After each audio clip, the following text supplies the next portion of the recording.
খুবই সিম্পল রেসিপিতে আজকে কোকোনা নুডলসটা বাসায় তৈরি করে দেখাবো।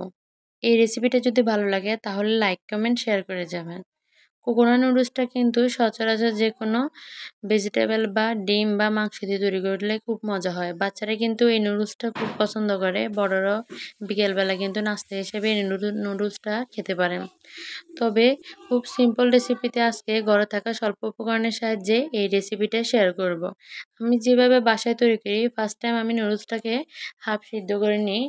তারপর আমি একটা প্যানে তেল দিয়ে সামান্য কিছু পেঁয়াজ কুচি দিয়ে দিলাম। সাথে দিয়ে দিলাম কিছু টমেটো কিউব করে কাটা।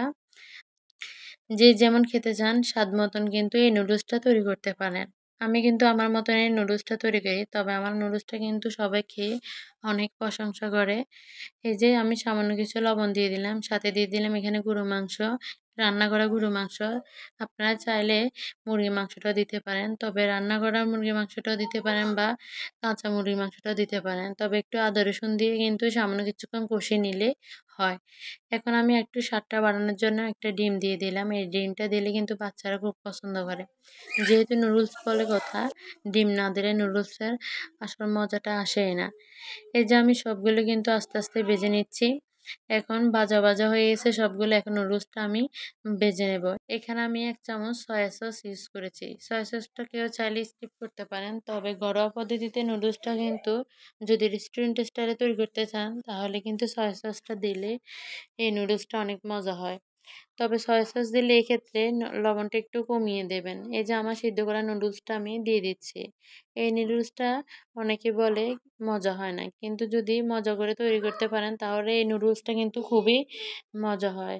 আমি নুডলসটা দিয়ে কিন্তু কিছুক্ষণ নাড়াচাড়া করে ভেজে নিচ্ছি। চুলার আঁচটা কিন্তু মিডিয়াম টু লোতে রেখে আস্তে আস্তে নুডলসগুলো ভেজে নিচ্ছি। আমি কিন্তু এখানে কিছু কাঁচামরিচ দিয়ে দিলাম। যে যার যার স্বাদ মতন কাঁচামরিচটা বাড়িয়ে কমে দিতে পারেন। যারা ঝাল বেশি খান তারা কাঁচামরিচটা একটু বাড়িয়ে দেবেন।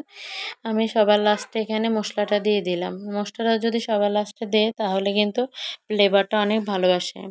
এই যে মশলা দিয়ে কিছুক্ষণ নাড়াচাড়া করে আমি নুডলসটা ভাজা ভাজা করে নিচ্ছি। আমার নুডলসটা কিন্তু প্রায় হয়ে গেছে।